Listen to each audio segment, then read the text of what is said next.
sababu ukikuwa na pesa lazima ukue wewe ni kama shetani. Hiyo ndio lugha ya Kikuyu. Na ndio unaona Wakikuyu wamepigwa sana sana. Wamenyoroswa sana. Wamefinywa sana. Kwa sababu you don't appreciate God.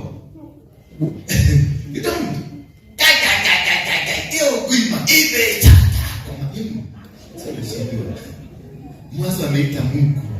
Unaambia Mungu, hiyo mbwa iko na pesa kama shetani. Hiyo ni Kikuyu. Wanyere sana sana Wanyere. Na hapa Kiambu. Unajua Wakiambu Wanyere na hapa Kiambu wanakuwa na behavior weird kidogo. Wanyere wana behave kama wanyama. Ndio unaona majina yao ni ya wanyama. Ni wa ng'ombe, wa deri, wa nyambu. Jogu, wa jau, wa ng'ondu, gonu, nyaga, wa gare, dekwa. Sasa imagine wa ng'ombe. Imagine muhoe mama anaitwa gare. Na wao naitwa gare. What will happen in the house, mami?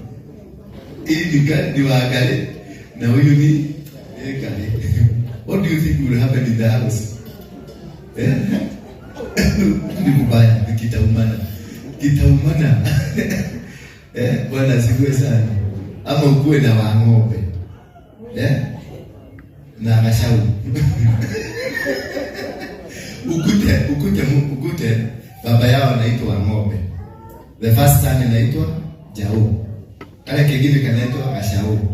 Huyo anaitwa Wanjau. Sasa ukiwakuta pamoja mliega ng'ombe hizi.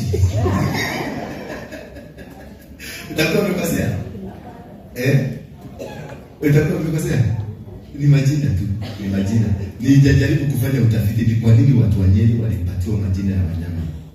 Nao watu wa Murang'a wakapatiwa majina ya mazuri. Because Murang'a ni majina mazuri. Ukiingia hapa Kiambu hawana majina kamili ya Wakikuyu because ni mix ya Masai. Kiambu yote apati pande ya ukiteremka pande ya huko Githunguri, lakini hii nyingine yote kurudi pande hii mpaka Kikuyu wote huko, hiyo ni Masai tu. Usijangane na mtu, hiyo ni Masai. Mjana wakikuuzia sapa, wanakuuzia kama wakiwa nini? Wakikuyu. Wakati watakuja kukufukuza, watakufukuza wakiwa wa Masai. Na unachukua kama moja sapa ni ya milioni ile, wanachukua milioni ngapi? 2 ama 3. Sasa wakati utakuja kuitisha taifa, Wakikuyu uliongea na wao, utajaribu kutafuta mmoja, hakuna. Utakuta watu wako na machuka na wamekaa hivi na mti. Na kusa, "Hello." Alisema shamba aliusia nani aliusia? Si ni wewe nani? Si wewe ndio Kenya juu hapa na mimi naitwa Lenyalia Nyoliani. Hello. Mulega. Maitona papa mulega. Leo ni nitekero kuwa wanywa kine ni kugate. Wanywa. Bodo alikale yako? Niki mwana wanywa wakine. Enyo wanywi. Wanywa hawa. Inyu wewe ndio wanywa. Wanywa maito. Wakia maito. Wakia hiyo. Wakia hawa. Yeye ya kila mama. Thank you. Niki mkiwa na bora au kama kwa kutokea na kile niki. Mgatata, huyo aje amana iko kifa naje. Aje amana iko kifa naje. Maundu no kahora. Na kwihale ni dokero kamera iguru. Yo microphone hiyo. Maundu no kahora. Mulega nyumba yitu. Mulega ringi. Niye ndimo Gikuyu na njiarĩtwo kũrĩa gwĩtagwo Nyeri Karati na Ngandu. Angĩkorwo he mũndũ warĩ Kofia Nyeri. He mũndũ waku ũĩ Ngandu-rĩ, no arũgame ndĩmuone. Ndio nĩnjũĩ. We nĩwe wĩ haha. He mũndũ wa gwitũ warĩ mau na nginyagia mũthĩ eho. Na no nyende tware tũthiĩ tũmuone mũndũ njũĩ. Todo kibande gake na gĩakwa igoma mũndũ ũmwe. Wa gwĩta eta wate no njugire rĩtwa kĩrĩa kĩmwaumau. Gĩaku, kibande gĩaku gĩtagwo atĩa? Kibande gĩakwa? Kĩandĩkĩtwo? Kĩnyuo Gacira Gakenga. Kĩnyuo Gacira Gakenga. Na gĩthoma mũndũ ũmwe nake. Na gĩthoma mũndũ ũmwe na gĩake. Twakĩmenya. Ndũgĩikare. Asante, wapigieni makofi. It is always good to be a blessing. Kwa wale wamekuwa msaada kwa wao wazazi. Chakula tunawapatianga pale tuko na mingi na tunahitaji zaidi. Sio lazima niwe nikuambia. Nunua tu paketi mbili ya unga lete patiana, itaandikwa jina, itapatiana huko. Nunua paketi nyingine ya mchele kama ade, inaitwa kidengu. Nunua tu hizo dry food. Lete pale tuweka hapa. Sio? Ndio wakue wanakula. Sasa simuona wako sasa. Hawa ni wale wa korogosho, wanalala nje. Walibomolewa manyumba. Wengine wako kule Soweto, wanakaa ukiangalia nyumba yao wanakaa nyumba za makaratasi. Wanasiwe sana. Nyumba za makaratasi. Sasa mzee kama huyu ndio naona hanyoi. Si kwa sababu hakuna kisu ya kunywa, lakini inaweka joto. Maana sasa tukue msaada, be a blessing to one. Sasa sijiadikie tu mzee mmoja hapo unasema ama mama mmoja unasema nitakuwa tunapatia kilo 2 ya lebo ama maharagwe kilo 2, mahindi kilo 2 na uka na kamafuta na kitu kingine unaweza kuongezeka. So kama unaweza pata package ya mtu mmoja kilo 2, wewe lete tu na basket, lete weka tu. Kama unaweza, because you can find it katikati ya wiki na Mungu akufanikishe ununue tu lete kilo 2, usitulete pesa. Kilo tunakulaga pesa. Ununue kilo ngapi? Kilo 2 ya mahindi, kilo 2 ya maharagwe, kilo 2 ya dengu, kilo 2 ya kamande na sukari na tumafuta lete tu. Weka kwa bagi, ujapatiana pale, iandikwe jina yako na hapo kwa karatasi andika tu jina yako. Ndio mzazi akikuja kama huyu, tunaweza kuja tumupatie tumwambie nikawakia alitoa hii ni yako. Tukuje kwa huyu mzee tuseme huyu mzee alinunuliwa na nani? It is tujifundishe.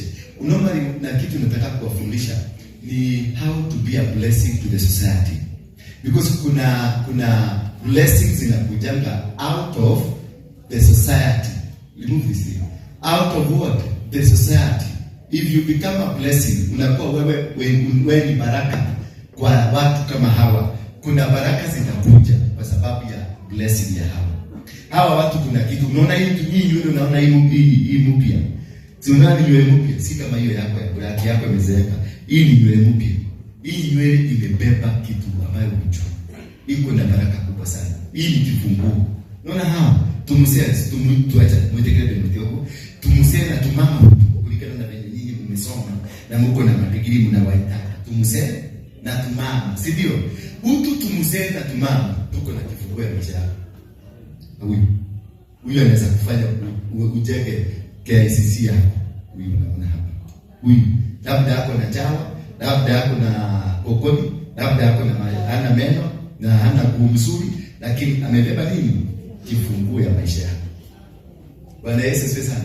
Hebu jaribu siku moja, jaribu tu. Just try this. Kuwa baraka.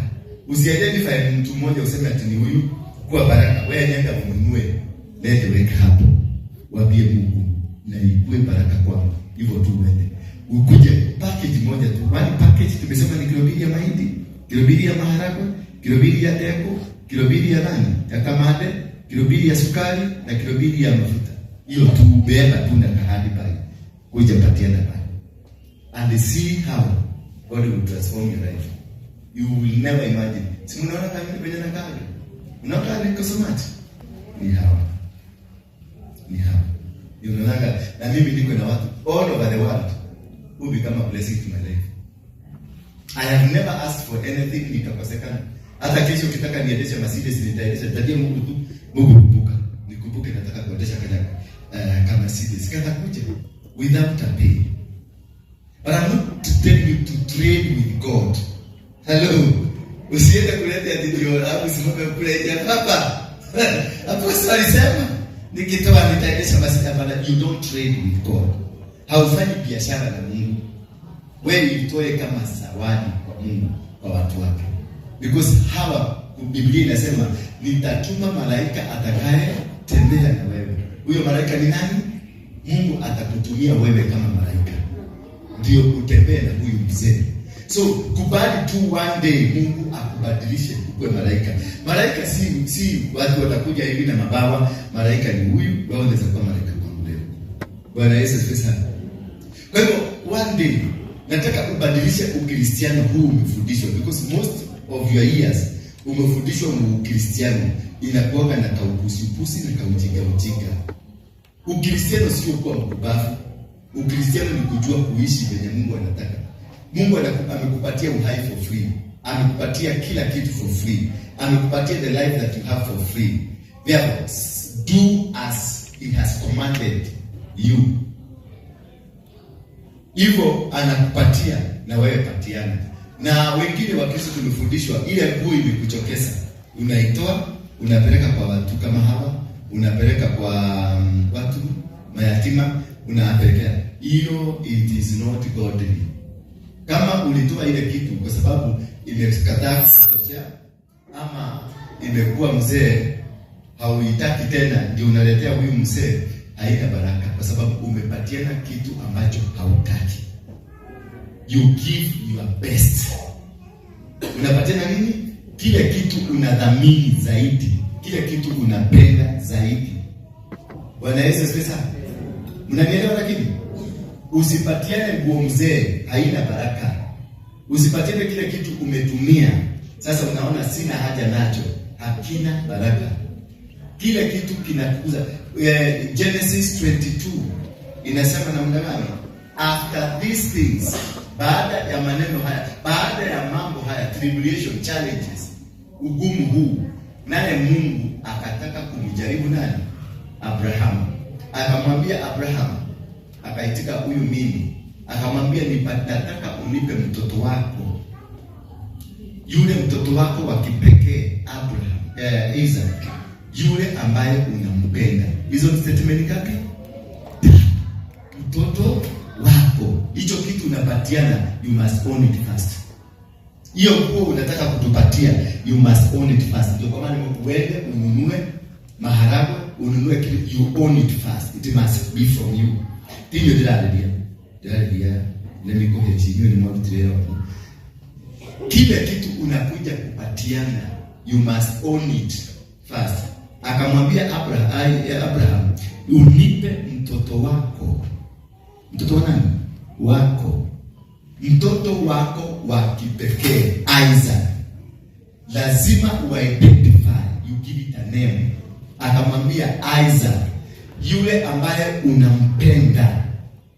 So, ownership number 1, belonging number 1. Naming, it must belong from you. It must come from you. Na hiyo sadaka uipatie jina.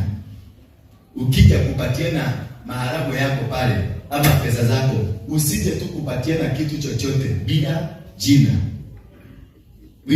Mungu hachukuangi sadaka haina jina. Ninasema ni unatoa hiyo sadaka kwa nini? Is it a love offering? A sacrifice? What is it for? Ni nini? Kila sadaka itolewao lazima ikue. Akamwambia Abraham, unitolee huyu mtoto kama sadaka ya kuteketezwa. Mnanielewa sasa? Uitoe kama sadaka. Sadaka yoyote lazima iwe na jina. Usipoipatia jina haina connection. Because sadaka inakupatia connection. Ukitoa sadaka unaekelea hapa na unaenda, hakuna kitu ambacho kinapatiwa kwa nyumba ya Mungu for free. Hello? You don't give anything for free. You give because there is a connection, there is a command, there is a will of God. So, hiyo connection, Abraham akamwambia unipatie mtoto wangu. Kukubali kupatiana ilikuwa ni ishara ya connection. Na kutoka hapo akaambiwa akasema umchukue mwana wako wa pekee. So lazima kiwe ni kitu treasure, kitu nakipenda. Bwana Yesu asifiwe sana. Kwa hivyo tuletee chakula ya mahindi ambayo imekuliwa na ngosha. Ama iko na ile inaitwa nini ile chemical kibaya kinawaka watu. Aflatoxin. What?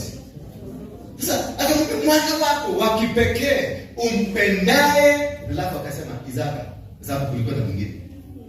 Kwa hivyo sadaka hii unayoitoa lazima iwe ni yako na iwe ni ile ambayo imetokana na hatima yako.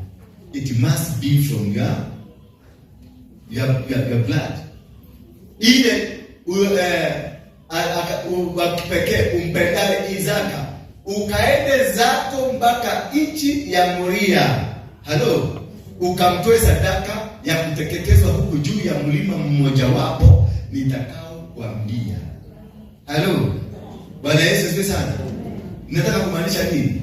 Nataka kukuambia sio lazima ulete sadaka yako hapa. You must get to be told by God. Aliambiwa ni katika nchi ya Moria. Upeleke nchi ya Moria katika mlima mmoja nitakao kuonyesha. So a sacrifice, it is a direction from God, from the word God. Akamwita Abraham, naam baba niko hapa. Akamwambia chukua mtoto wako wa kipekee umpendao Isaka, ukamtoe kama sadaka ya kuteketezwa kwenye mlima mmoja kule nchi ya Moria, kwenye mlima mmoja. Umesikia hayo? Ni maagizo kutoka mwanzo, na amekwambia ni nini unastahili kutoa. Sio mchungaji wako akwambie lete 100,000 nikuvunjie madhabahu. Sio mchungaji wako akwambie lete shilingi 10,000 mbuzi kondoo nikuvunjie madhabahu. Hapana. Any sacrifice, it is a God-driven sacrifice. It is not personal. It is not your thinking. The day umeshika sadaka ile umeishika hivi, alafu uanze kuwagi nipeleke shilingi 10,000. I think tupeleke 30. I don't think tupeleke 45. I think hiyo kanisa ni kubwa. Unajua Apostle ni mtu mkubwa sana. Wacha tupeleke 100. That is not a sacrifice. If you argued, kama ulikaa ukaanza kubishana kwenye akili zako, nipeleke 10, nipeleke 20, imeondoka kwenye sacrifice. A sacrifice is an order. Akamwambia Abraham, nipe mtoto wako. He is specific. Akamwambia Gideon, nenda kwa zizi la baba yako uchukue ng'ombe wawili wa miaka 7. Ndume wawili wa nani? Wa miaka 7.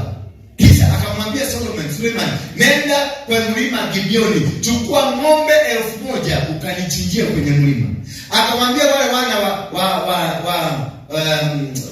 wa Tomaso katika Job 42, akawaambia kwa maana hamjanena vizuri, hamjafanya yaliyo ya kweli kwangu, kama vile Ayubu amefanya mtumishi wangu. Mwende mchukue ng'ombe 7 na mbuzi 7, mpeleke mtumishi wangu Ayubu atatoa dhabihu, kisha mtasamehewa. It is an order. Sacrifice is an order, not your thinking. Sio ukae chini ufikirie nitoe 10, nitoe 20. Ikifika umefikiria utoe 10, utoe 20, imeondoka from the sacrifice.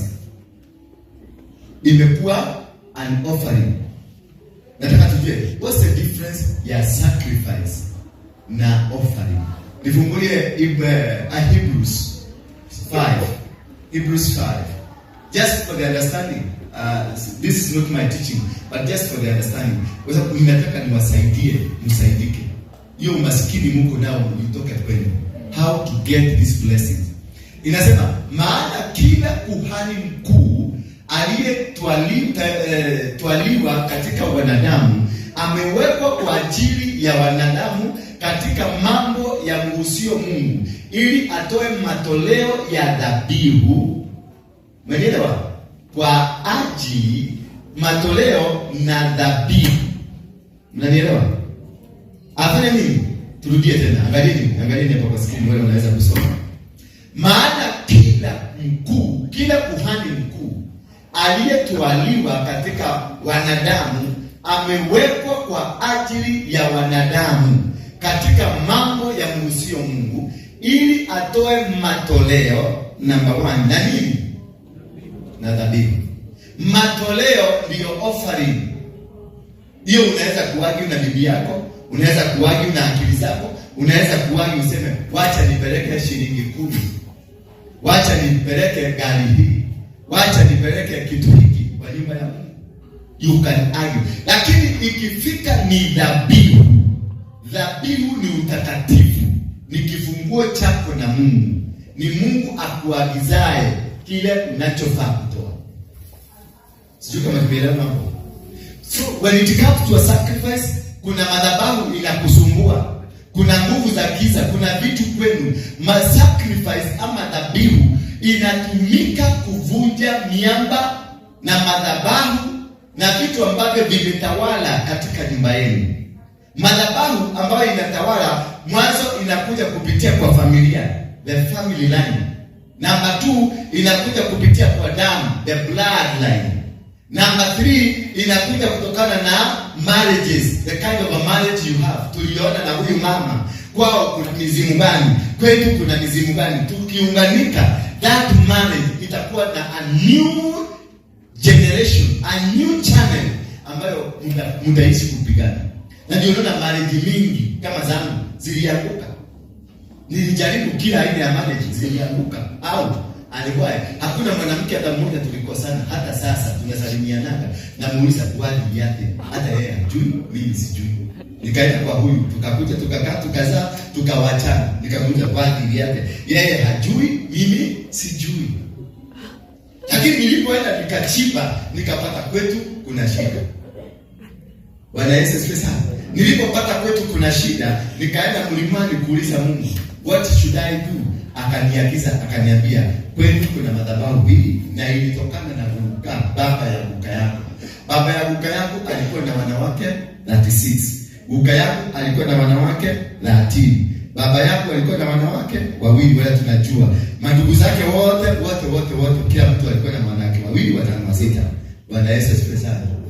So ile madhabahu ya the great kuga ya 36 ndio ilikuwa ndani yao. Mnaelewa? So lazima mimi nilikuwa nimeapa nikasema sitakuwa na wanawake wangapi? 2 kwa nyumba. Lakini kwetu ile madhabahu nimetoka inasema namna gani? 36. Sasa mimi nasema 1. Kule inasema 36. Sasa nitaoa huyu. Nikioa huyu tutahaki. Hiyo mizimu ya kwetu itahakikisha tumelala na yeye amepata mimba. Immediately akipata mimba, kitu kinakuja, tunakuwa separated. Kasirika. Katika makasiriko yangu ninaenda kwa huyu. Na yeye anajienda kujipatia bora ya makasiriko ya nani? Ya huyu. Mimba inadugika. Bwana Yesu asifiwe sana. Na yeye makasiriko inaingia, ninahama. Ninakuja kwa nani? Kwa huyu. Na yeye makasiriko kwa sababu namba yetu ni 36. So ile kuongea kwangu kuna kamatua hapa. Mimi wewe endelea kuongea, lakini vitendo vya kule umetoka. The lineage yako, vitendo vya lineage yako vitaendelea kutawala. Bwana Yesu asifiwe sana. So hizo vitendo vya lineage, hivyo ndivyo tunaita madhabahu ambayo yanatawala kweli. So hata ukijaribu, utakaa na bibi, mtakuja hapa tufungie ndoa, tuseme yes I do in the days of happiness, in the days of crying, in sickness, and in health. Yes, I do. Utasema, maana mdomo umeruhusiwa kusema. Lakini madhabahu ya kwenu imekuruhusu. Madhabahu ya kwenu inasema, wanawake ni date. So kwako utakaa mzuri, baba mzuri, lakini ukisikilizwa na huko nje, maneno mengine. Different story. Wewe ni pasta, lakini huko nje maneno ni tofauti. Why? Ni order ya madhabahu ya kwenu. Order ya sheria ya kwenu inasema ni wanawake wengi.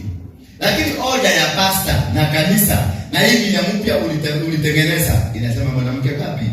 Sasa wewe umetoka wapi? Kwa mizimu ya kwenu. Wewe na mzugu alituletea Bible, nani mkubwa? Nani mkubwa? Ni kule umetoka. Maana kule umetoka. Ni kwa nini nimesema ni kule umetoka? kitovu chako kiko na nguvu juu ya kila kitu chochote. Kitovu chako mokonyo kana kitu chakate iko na nguvu above any other thing. Whether you get saved or you don't get saved, kitovu chako kitadictate kule unaenda. Maana kitovu chako kilifanywa madhabahu. Sio kama unaelewa? Wakati ulizaliwa, wamama wazee hapa wanaelewa. Wakati ulizaliwa, luleda yako, kuna vitu wamama walikuwa wanaenda wakati wa kwenda kutupa. Kuna wengine wanatupia mbwa zinakula, kuna wengine wanarusha ndani ya choo, kuna wengine walikuwa wanakausha wanaiweka juu kule. Wale ambao tulizaliwa kule wacha watao, wale tulizaliwa kule nyumbani, ulikuwa kitu kitabu itara. Unajua itara nini? Mara tulikuwa tunaweka kuni ndio ikauke. Huko juu kulikuwa kuna mahali shosho anaficha vitu zake pale. So kuna kitovu cha mtu kimefichwa na shosho. Itara pale ameficha huko.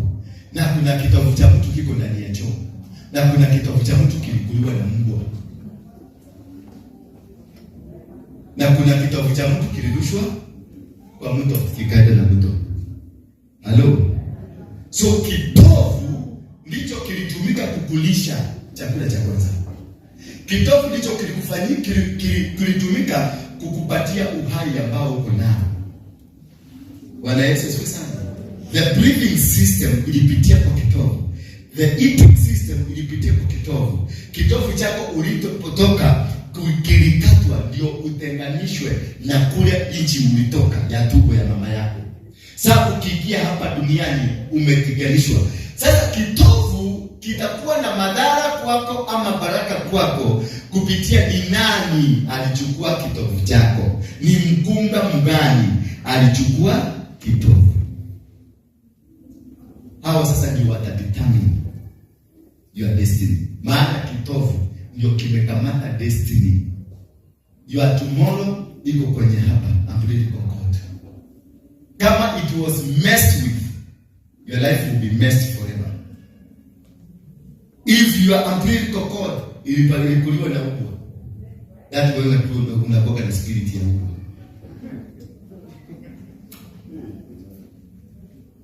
Bwana Yesu asifiwe sana. Kuna familia za kina Otieno, wao wanapika kitofu wanakula, si ndio? Wao wanakula. Sasa kabla wakule, ni ceremony ilikuwa inatengenezwa. Ceremony kubwa wanatengeneza, all the clan elders must be there. So your clan elder mmoja ni mchawi, clan elder mwingine ni mganga, clan elder mwingine ni sasa hii familia imebarikiwa. Huyu alikuwa jeshi, brother yake mwingine polisi, brother yake mwingine ni engineer, brother yake mwingine, lakini the clan elders hawa kwao hakuna mtoto hata mmoja amefaulu. Bwana niangalie sasa. Hakuna kwenye hawa wengine clan elders mtoto hata mmoja amefaulu. Lakini kwa huyu watoto wote wamefaulu. Sasa na yeye pia amefaulu. Sasa wewe clan unajua mkonyo ndio destiny, what will happen? Wamekuja sasa wale watu ambao hawajafaulu. Wataleta baraka ama watachukua baraka zote? Watawacha kama wamekumaliza. Sasa wale ambao kama sasa ya hawa ni kukula, wanapika kwa chakula. Wakikula ni maneno gani wanasema? Halo. Wakikula hiyo ni mara ya kitu hiyo. Ndio kimenya. Ndio hoka kudhemeko. Kudhemeko ni nini na Kiswahili? Ni kudhemeko. Sasa ukidhemekwa, mtoto huyo anapatana na mikosi moja baada ya nyingine. Niliwaambia mimi wakati nilizaliwa na kacheni kwa shingo yangu. Uzuri nilikutana na daktari. Maana manases wote walitoroka. Because mimi nilikuja na mguu, sikukuja na kichwa. Ndio naona akili yangu ilikuwa mbele kidogo. Sababu nilishuka. Kutoka wapi? Juu. Nyinyi wewe mlikuanguka, mlianguka nayo. Bwana asifiwe sana. Sasa wakati mimi nilishuka ilikuwa abnormal. Namba 2, Sura yangu haikuwa ni kama ya mtu. Nilikuwa mweusi kama makati titi. Alafu kitu yangu kilikuwa kinaonyesha meno pale ndani. Alafu nilikuwa ninakaa, najua siku ile ya tulikuwa tunacheka SGR. Kuna mama fulani hapo namjua, alienda hospitali kupatiwa mtoto. Alipokwenda kupatiwa mtoto, kile kilitoka nini? Ni jumta mlimi. Bwana Yesu asifiwe sana. Sasa baba mtoto akanunua karai, akanunua besheni na vitu zote, aende kwa hospitali kwenda kuchukua mtoto. Kufika huko alipata ni jumta mlimi. Jamaa rudi nyuma, karai akaagusha na baba wale hawajaonana na huyo mama. So hata mimi nilikuwa na kisura kama hili barabara. So Manase wote walipokuja waliangalia wakasema, "Ai, hii ni laana." Kwa sababu huko kwa Wakale, huko ni kwa Wakale, Kaplong Hospital. Wakasema, wakasema hii ni uchawi. Wengine wakasema, lakini kulikuwa daktari mmoja, the main, and he was a father and he was also a doctor. Anaitwa Hezekiah Ogunyu. Ndio I think hiyo jamaa tuko na kitu. Akakuja akaambia mama yangu, huyu mtoto is not a normal baby, umchunge. Na anaweza kuwa tafakari na vita dunia hii, lakini ni mtu mkubwa sana. Na ndiye akanipatia jina Hezekiah. It was given to me by that father. Na akaambia mama yangu, Hezekiah inamaanisha nini? Alikuwa mfalme na alikuwa nini? Nabii. I want to get this message. Si Hezekiah nataka mjue. I want to get, ukitaka kujua jina yangu tuma M-Pesa. Na inatoka jina M-Pesa ya 1000 kwenda juu. Hizi zingine inatamaka anonymous name. So akampatia huyo father, na ndio akanichukua, akaniosha, kisha akanidedicate, akaniombea. Hata kama alifanya hivi, lakini aliniombea. Akanitenganisha, akanitenganisha na any possible attack ama any possible diversion ambayo inaweza kunidivert from my original calling. Maana alitamka, huyu ni mtu mkubwa, huyu ni mtu ambaye atafanyika kiongozi mkubwa. Bwana Yesu asifiwe sana. Kisha akatoa ile chain, akampatia mama, msijikule mamangu mbele. Lakini kama angepatana na watu wachawi, wangeniulia hapo. Wangesema hata kakitu kana mkosi. Kama ukienda kwa Waluya, wale wamama wa Kikuyu mnapenda kwenda huko kwa Waluya, mjihadhari sana. Ukienda kuzae mapacha, hiyo mapacha inauliwa kwa sababu imeleta mkosi. Waluya in the house. Ndiko, is that true? Otile, you are closer. Yeah, mapacha kwa Waluya inamaanisha kuna nini? Ni mkosi ungelete. Ama sio nani? Shiko. Unaleta mkosi. Kwa hivyo ukiwa na tumbo unaombaka tu kakuja kasiku. So it all depends who will handle you. Tunazungumzia mambo ya kitovu. It all depends who handle you. Ni nani? Ni mkunga mgani ambaye alikushika?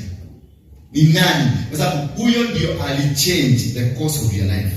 Huyo ndio alibadilisha mkondo ambao Mungu alikuwa anasema huu ndio mkondo utaupitia. Kwa hivyo kama kulikuwa na kitu wakaona, maana wakunga ni watu walikuwa wametengenezwa na Mungu. Wakunga they were anointed. Niko kunuro maku mlamu. Wakunga sio watu wa kufundishwa. Si kama hawa nasi tuko na wao. Ukienda katika nasi uenda kama Pumwani makule kwingine, utapata kati ya wa nasi 10 mmoja tu ndio mkuga. Mkuga ametoka kwa Mungu akiwa mkuga. Ndio nakuta zamani hatukuwa na operations, lakini walikuwa nasugua mtoto anatoka. Maana they were talented, they were given. It is a God given gift to them. Ama zamani mlisikia operation? Hakuna. Operation zimekuja sasa. Sasa niambie, kwa nini zamani hatukuwa na complication? Ati mjea mtoto imekataa kufungua. Ilikuwa inakataa, lakini mkuga alikuwa ni kama nabii. Alikuwa na kipawa cha kufungua. Na akifungua mtoto anatoka vizuri. Alafu mtoto akizaliwa, mkuga alikuwa na uwezo wa kusema huyu mtoto atafanyika hivi. Alikuwa na uwezo wa kusema huyu mtoto atahitaji malezi kama haya. Sababu mtu ambaye ako na gift, ako na kipawa. Lakini sasa wale ambao tuko hospitalini sasa hatuna vipawa, tuko na elimu. Kuna tofauti ya kipawa na kuna tofauti ya nini? Elimu. Sasa kule mkumwani kuna vitovu vingi, maana wakunga walijua jinsi ya kudispose kitovu. Wakunga walijua jinsi ya kupeleka, kitapelekwa wapi, kitafanywa nini, ni itikadi gani zitafanyika kwenye kitovu kile, ndio kiweze kuleta mwelekeo wa maisha yako. Sio kama mnanielewa? Maana kitovu ndicho kina mwelekeo. Kitovu ndicho kinakutenganisha wewe na wazazi wako, wewe na mama yako. Kinapokatwa, kikikatwa kimekutenganisha, kimelete difference. Na kutoka hapo aliyekata, yule alikata aliweka mwelekeo wa maisha yako. Maana kitovu ndicho kilikupatia mwelekeo wa kukaa ndani ya tumbo. Tumbo ulipokatwa, ulipotoka, kikatoka. Kwa hivyo ulikatwa ukawachwa duniani, ukapatiwa mwelekeo mpya. Aliyekukata kitovu kile alikuweka mwelekeo aidha mbaya ama mwelekeo mzuri. Mahangaiko ambayo unahangaika nayo yalitoka kwenye kitovu. Ni nani alikuzungumzia? Ni nani alikushika? Ni maneno gani ulinenewa wakati ulikuja? Baraka gani ulinenewa? Ni macho, ni jicho gani? Kwa maana kuna watu wako na jicho la kuua, jicho la kuangamiza. Kuna watu wako na jicho ambalo ni maangamizi. Anakuangalia tu hivi. Eta maana makini. Makini. Makiuno. Wakiuno. Ndio yake. Yake tena. Ile jicho tu akikuangalia hivi, maisha yako inaharibika. Huyo mtoto ataishi kwenye misingi mibaya. Magonjwa hayaeleweki, mikosi haieleweki. Maana msingi uliowekwa kwako uliwekwa na mtu aliye na maono mabaya, aliye na mpango mbaya. So some of many things ambazo tunaombea hapa, nitakuombea, lakini ulinenewaje? Sasa mimi nakuombea kichwa kinauma, mimi nakuombea mgongo nauma, mimi nakuombea miguu ni mibaya, mikosi ya barabara, mikosi ya kazi, lakini nani alikunenea wakati ulizaliwa? So mimi I am praying, naomba maombi ambayo ni completely different from what we are supposed to do. Maana I am supposed to address kitabu chako, si mikosi. Maana mkosi umesababishwa. Ni nini kilisababisha mkosi ule? Matatizo ambayo uko nayo yalisababishwa. Ni nini ilisababisha? Ndio naambia kwa Kristo, mwache ulokole na ujinga. Yesu alifanywa itikadi zote za tamaduni za Waisraeli. Zote. Alitairi siku ya ngapi? Alafu baada ya kufa kwa Korino, alitolewa nini? Alitolewa sadaka? Sadaka gani?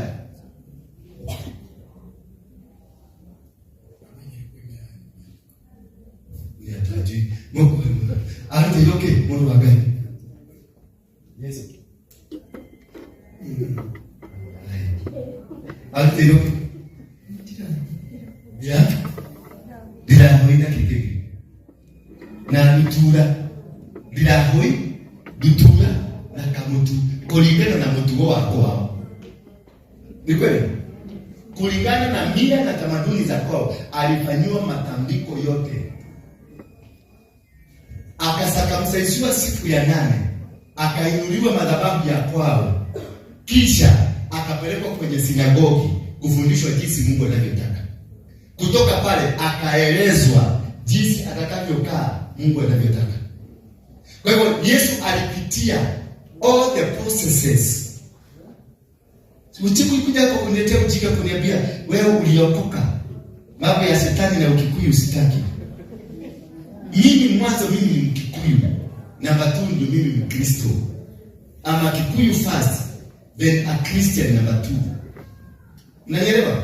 Na kuwa Mkristo, nafuata bado Yesu ameniambia hakuna kitu alikuja kubadilisha. Hakuja kubadilisha nini? Mambo ya Musa. Atokotire katumuka kana yatakahinga. Are you getting me? Chochote sheria zote za Musa alikuja kuzitia nguvu. Kwa hivyo mwanzo mtu asikuje kukubrainwash ati wewe ni Mkikuyu Kwa hivyo ondoka kwenye Ukikuyu unaitwa Mkristiano. Christianity, jina Christianity, it is not for Yehusha Mehashia. Jina Christianity ni jina lilitengenezwa na wale walikuwa wanapigana na Ukristo na Yesu Kristo mwenyewe. Bwana Yesu asifiwe. Kwa hivyo the foundation of that name, is it godly? It is a name, a mockery name. Ni jina ya madharau, ya kejeli. That is what we call Christianity. Hapo Christianity nani alilete? Ni Wayahudi walileta ama ni Waroma? Ni Waroma walilete. Waroma walikuwa wanampenda Yesu ama walikuwa wanamchukia? Waroma ndio walimuua Yesu. Waroma ndio walichochea. So they didn't like him. So they killed the messenger and carried the message. Waliua messenger. Mwenye alikuwa na message ni nani? Ni Yeshua. Yehusha, si Yeshua. Yehusha Hamashia ndio alikuwa na message. Wakamuua message, wa Roma wakaichukua, wakaanza kuihubiri vizuri kuliko mwenye message, kwa sababu walijua hii ni pesa uliotoka. Bwana Yesu asifiwe sana. Wakakuja wakakwambia tori na ng'ombe itire na fata,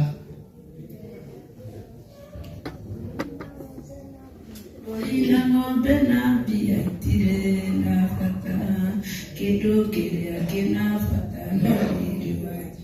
Ati tori na ng'ombe na ng'ombe itire fata, kila kina fata na iliwaji Yesu. Ni mkegua. Alafu mwenye amekwambia hivyo nenda hapa lemu. Yaani hii hapo. Nenda. Kuna jina hapo mnaitwa Tigoni. Si hapo ni wako na nini kubwa sana? Nenda uone hizo ng'ombe ziko na mofea hapo. Ndio na supply mazio karibu Kenya mzima hapo. Nenda uone ile cabbage amepanda hapo. Mimi nataka kununua wakati nikipita hapo. Nenda uone kile kitu mbele. Ile shule mzuri ni hapa. Hospitali mzuri ni hapa. Shamba mzuri Kenya mzima. Karibu Kenya mzima. Hawana ni Catholic hapo na shamba kubwa. Boli na ng'ombe. Na fata. Kilia Kenya fata. Boli wa Yesu. Wewe tena wa Yesu. Analibia polisi yake. Hapo na polisi za ng'ombe za dini. Kama ni Yesu peke yake. Ni kumaanisha kuna kaukubafu kuliwekwa hapa. Alikudanganya akachukua mashamba yote. They are the largest owner of land in Kenya. Not only in Kenya, either Europe. They are the largest owner of land. Nenda America. They are the largest owner of land. Baka kwa Waarabu, in Saudi Arabia, kuna kanisa Catholic na wanasikilizana na huyu. Na wako na mashamba. Na wanalima na tabia zao na mila zao. Bwana Yesu asifiwe sana. So, mahali ulifundishwa neno ina determine where you are headed to, what you gonna become. Yule aliyekata kitovu chako, alikata akakipeleka wapi? Kama ni shosho amekiweka huko chini, huko kwenye itara pale juu. Kama ni shosho ameficha, maana kuna mashosho walikata wakaweka wakaficha. Mpaka sasa wananeneanga nini? Na shosho wenu ni yule mchawi. Ndio ameweka kitovu chako. Utatoka dunia hii. Shosho kwa ni mroki itola ima. Shosho kwa ni modo. Ukakwa ni modo. Na ndio wameweka kitovu. Ndio wamekiweka kule juu. Wanakineneaga nini? Na mahali wameweka kitovu chako ndio wameweka uganga yao. Vitu zao za uganga zimewekwa hapa kitovu na hapa nini? Uganga. Sasa niambie, unakuja hapa unafanyika mhubiri mara siku 2 3. Unaanza kupepea tu kama kipepeo kimeona moto. Unaruka.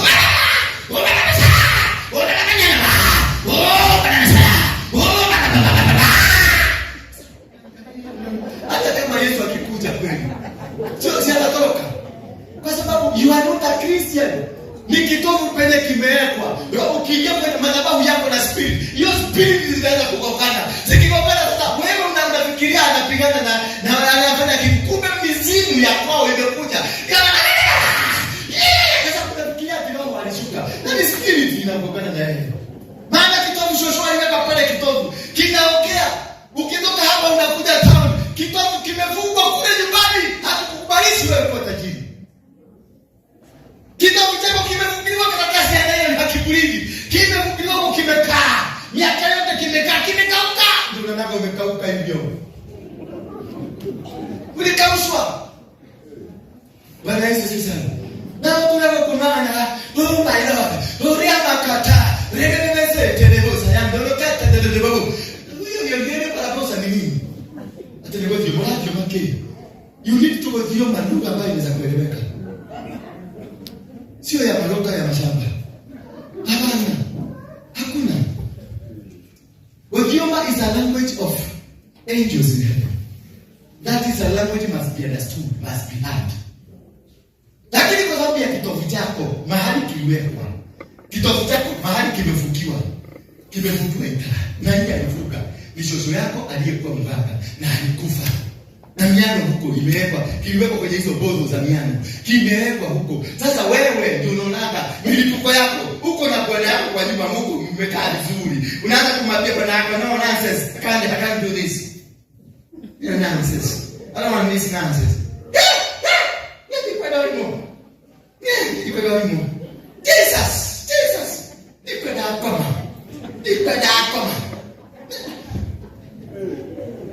Kama amekilia mipuko na bwana yako, mmekaa kwa mlikuwa. Na kuna Biblia. Na kuna nani yako si kwa sababu tena. Igala kwa Yesu. Ukwe kuna liko ile. Ukiruka kwa Yesu. Igala kwa Yesu. Tuwachimani yako. Hallelujah. Musangala. Yekinde mori musangala. Sasa chakula kifika kwa meza. Maana mlikoke kitofu kile kimefukiwa mayo maskini. Ukiwekelea chakula kwa meza. No nonsense. Kwa sababu kumiona mbele yako alikuwa na scroll hivi. Si phone zinapitana na mama na baba wanafanya pornographic. Ukifanya hivi. Ama ngiliza watu hapa dunia inaonekana peke yake. Zinapitana kwa watu wote. Sasa mzee alikuwa na scroll kuangalia TikTok. Ni nani? Ni Chelsea ama ni Rico? Sasa ulikuwa bahati mbaya kisanamu kikuje. Na hiki kisanamu kimekuja ni mama na baba wanafanya maneno haya. Sasa naye bibi na jicho yake ya kishetani amegurika mara moja ameona ile kitu baba alikuwa anafanya. Nonsense. Baba yana. Wewe na kenda baba sendele. Pepo ni nani sendele bosana. Kumbe ni kitabu kinaongea kuna nyumbani. Ndio inafutika hivi. Kitu kidogo alafu kibahati kwa siku ya kufa kwa nyani. Miti yote inatereza. Sasa wakati tu ulikuwa unafanya hivi. Kanetwa katika ikahamu. Sasa inakwambia anapeleka hivi. What is this? Baba ya, what is this? Nenda kama ina ndio. Alo. Fara. Niyo wapa kaya kama. Neke, imagine, Baba here, the end of the day on the phonogram.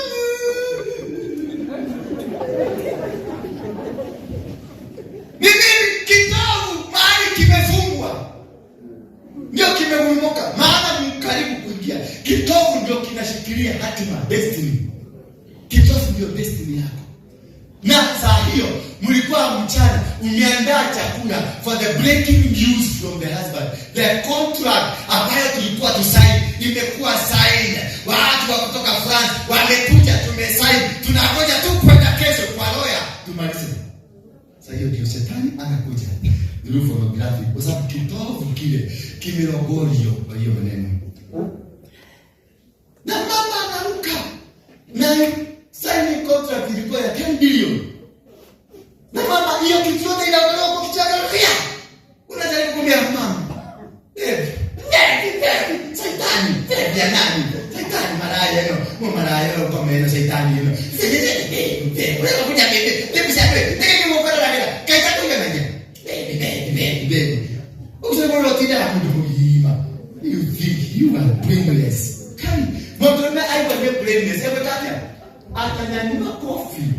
Sasa hiyo tutajua kuna stima imetoka ndani ya mwanaume. Utasikia mabimete kipapa. Kama anakuka chini. The following day, siku ya kwenda kusign contract, ni siku ya kwenda Nairobi hospital kupeleka bibi.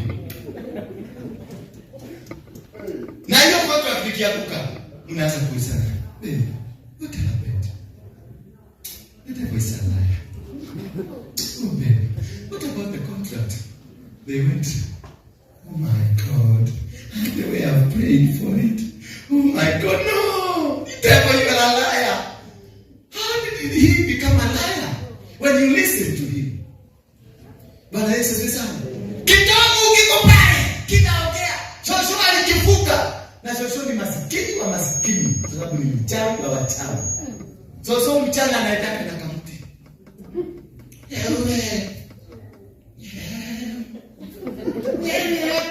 Lakini kutana na yeye usiku. Ninaikilana. Mweke yeye hapa. Na leta bolt. Waeke bolt hapa na shosho yenu hapa. Wapiane kwenda 100 meters. Anataka na 5 seconds bolt. Anaanza kushabikia bolt yake kuja. Ndiye ameweka kitovu chako. Baba yako ambaye ni Freemason ndiye ameweka kitovu chako. Mama yako ambaye ni mchawi ndiye amefunga kitovu chako. Ndiye amekuweka kwenye sehemu fulani. Alafu niambie utafaulu. You will not make it. You will try everything.